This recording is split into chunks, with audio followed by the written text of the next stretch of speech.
Hello friends, good morning to all of you. कुछ important current affairs को discuss करते हैं। ये न्यूज़ काफ़ी इंपॉर्टेंट होगा स्पेशली बैंकिंग एस्पिरेंट्स के लिए।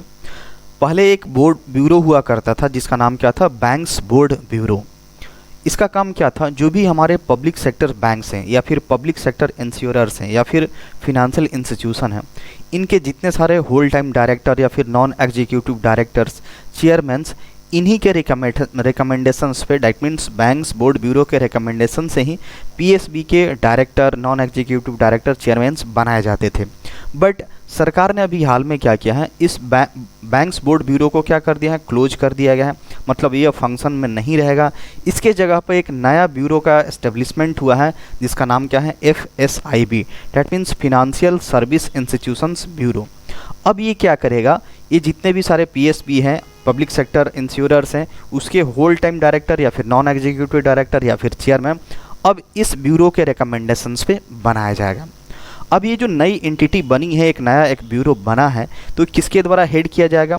एक फॉर्मर चेयरमैन है जो कि बैंक बोर्ड ब्यूरो के ही थे, उनका नाम क्या है, भानु प्रताप शर्मा जी। इन्हीं को 2 साल के लिए इस FSIB का एक नया चेयरमैन बोल सकते हैं या फिर हेड यहीं करेंगे, इस नए जो ऑर्गेनाइजेशन बना है FSIB का। ये काफ़ी इंपॉर्टेंट हमारे लिए न्यूज बनेगा।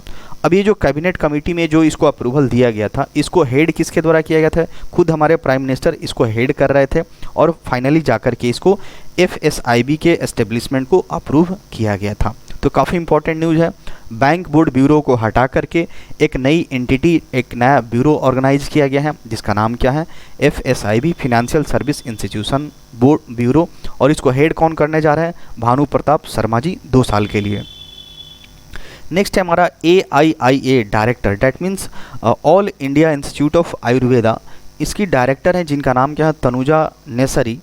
इनको सम्मानित किया गया है आयुर्वेदा रत्न अवार्ड से, UK के द्वारा, जो यूनाइटेड किंगडम है उसके द्वारा आयुर्वेद रत्न अवार्ड से इनको सम्मानित किया गया है। नाम क्या है इनका, तनुजा नेसरी इनका नाम है।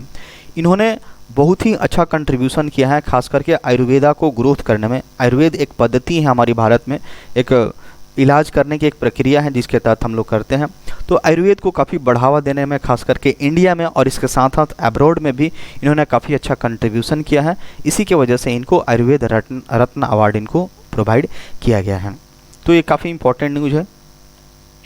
नेक्स्ट की बात करें तो कर्नाटका की एक सिन्नी सेठी हैं जिनको फेमिना मिस इंडिया वर्ल्ड का खिताब इन्होंने जीता है। ये जो एक 98 नंबर का, 58 नंबर का ये फेमिना मिस इंडिया वर्ल्ड था। नाम यह काफ़ी इंपॉर्टेंट होगा, सिनी सेठी। ये एक्चुअली कर्नाटका से बिलोंग करती है और ये एक फेमिना, एक तरह से बोल सकते हैं, एक मैगज़ीन है, खास करके एक फीमेल मैगजीन है, महिलाओं की एक पत्रिका है जिसको द टाइम्स ग्रुप के द्वारा इसको ऑर्गेनाइज किया जाता है। तो हर साल इन्हीं के द्वारा मिस इंडिया वर्ल्ड का इनके द्वारा एक तरह से एक कॉन्टेस्ट कराया जाता है जिसमें इन्होंने सिनी सेठी इस बार जीत हासिल की है। फर्स्ट रनर अप कौन रही है, रूबल शेखावत जो कि राजस्थान से है, इन्होंने क्या पहली रनर अप रही है। सीनाता चौहान जो कि उत्तर प्रदेश की हैं, वो क्या सेकंड रनर अप रही है। बताया जा रहा है कि ये जो सिनी सेठी जी है, ये 71st मिस वर्ल्ड पेजेंट होने जा रहा है, उसमें ये इंडिया के तरफ से ये रिप्रेजेंट करने जा रही हैं। ये भारतनाट्यम की डांसर भी है और एक्चुअली ये इनका जन्म मुंबई में हुआ है और ये भारतनाट्यम डांसर भी है। तो नेम इम्पॉर्टेंट होगा, सिनी सेठी कर्नाटका की है और ये फेमिना मिस इंडिया वर्ल्ड का खिताब इन्होंने जीत लिया। ये 58 नंबर का था। Vivek Express longest train journey covers 4247 kilometre and 9 states. एक विवेक नाम का एक्सप्रेस है, ट्रेन है, जो कि सबसे लंबी दूरी बोल सकते हैं, सबसे लॉन्गेस्ट ट्रेन जर्नी ये कवर करता है, लगभग 4247 किलोमीटर और 9 स्टेट्स, 9 राज्यों से होकर के गुजरता है।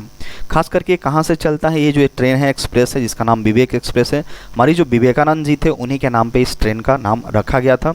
डिब्रूगढ़ जो कि आसाम में है, वहाँ से इसका डिपार्चर होता है और जाता कहाँ पे, तमिलनाडु जो कि कन्याकुमारी में। मतलब समझ लिए कि नॉर्थ ईस्ट से शुरू होता है और सीधे साउथ में जाता है अगर मैप की बात करें तो काफ़ी लॉन्गेस्ट डिस्टेंस का ये ट्रेन रूट है।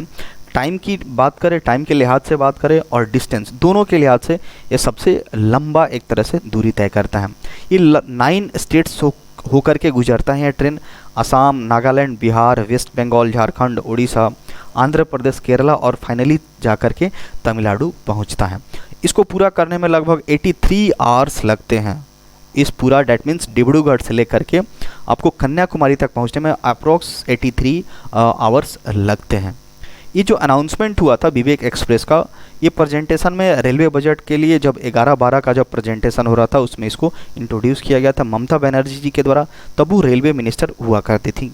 तो इम्पॉर्टेंट विवेक एक्सप्रेस सबसे लॉन्गेस्ट जर्नी वाला एक ट्रेन है, 4247 किलोमीटर और 9 स्टेट से होके गुजरता है। नेक्स्ट हमारा एसबीआई जो कार्ड है, आदित्य बिरला फिनांस के साथ इन्होंने टाई अप किया हुआ है एक क्रेडिट कार्ड को लॉन्च करने के लिए, और उस क्रेडिट कार्ड का नाम क्या इन्होंने रखा है, आदित्य बिरला एसबीआई कार्ड। इसमें भी बहुत सारी तरह की जो प्रीमियम्स या फिर मास ब्रांड्स के जो भी आदित्य बिरला ग्रुप का जो भी एक तरह से बेनिफिट्स हैं इस कार्ड के जरिए इनको प्रोवाइड कराया जाएगा। तो 2 तरह से वेरिएंट्स में इसको लॉन्च किया गया इस क्रेडिट कार्ड को। पहला है Aditya Birla SBI card select and second one is Aditya Birla SBI card. तो 2 तरह का यहाँ पे क्रेडिट कार्ड में भी 2 तरह की एक तरह से वेरिएंट्स हैं, तो इस दोनों को लॉन्च किया गया है। आदित्य बिरला के एमडी और सीईओ कौन है, राकेश सिंह है, और एसबीआई कार्ड के एमडी सीईओ कौन है, रामा मोहन राव अमारा जी हैं। नेक्स्ट है डीआरडीओ ने सफलतापूर्वक एक कंडक्ट किया है, इसका पहला मैडन मतलब क्या होता है, very first flight of autonomous flying wing technology. एक न्यू टेक्नोलॉजी का यूज करके इन्होंने पहली बार इसको कंडक्ट किया और सफलतापूर्वक इन्होंने कंडक्ट कर भी लिया है, जिसका नाम क्या है, autonomous flying wing technology demonstrator. कहाँ से इन्होंने कंडक्ट किया है, एरोनॉटिकल स्टेट्स ट्रेन कर्नाटका से इन्होंने ये सफलतापूर्वक इसका परीक्षण किया है। ये जो इसमें इंजन लगेगा किसके द्वारा पावर्ड होगा, स्मॉल टर्बोफैन इंजन इसमें लगा हुआ है और इसी के द्वारा इसको संचालित किया जाएगा। तो ये काफ़ी इंपॉर्टेंट न्यूज़ है कि ऑटोनोमस फ्लाइंग विंग्स टेक्नोलॉजी का यूज डीआरडीओ के द्वारा पहली बार किया गया और इसका टेस्ट यानी कंडक्ट कहाँ से किया गया, कर्नाटका से किया गया है। नेक्स्ट हमारा एडेलवेसिस जो है पार्टनर्स किया है, टाई अप किया हुआ है किसके साथ, एडवांस फिनेंशियल के साथ, ताकि ये स्टूडेंट ट्रेवल इंश्योरेंस ये प्रोवाइड करा सके। एडेलवेसिस जनरल इंश्योरेंस एक कंपनी है जो कि एनबीएफसी, ये जो अवेंस है ये NBFC non banking financial company है, इसके साथ टाई अप करके खास करके जो भारतीय स्टूडेंट है उनको ट्रेवल इंश्योरेंस प्रोवाइड कराएगा।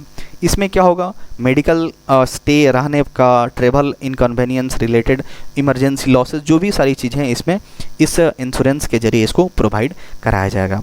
ये बताया जा रहा है कि एक रिपोर्ट के अकॉर्डिंग, इंडस्ट्री रिपोर्ट के अकॉर्डिंग बताया जा रहा है कि जो भारतीय स्टूडेंट्स हैं जो विदेश जाकर के पढ़ाई करते हैं, अब्रॉड जाकर के जो पढ़ाई करते हैं, बताया जा रहा है कि 2024 तक इनकी संख्या लगभग 18 लाख के करीब हो जाएगी। तो इसी चीज़ को ध्यान में रखते हुए ये एडेलवेसिस ने एवेंस फिनेंस के साथ पार्टनरशिप किया है ताकि उनका जो ट्रैवल इंश्योरेंस है उसको प्रोवाइड कराया जा सके।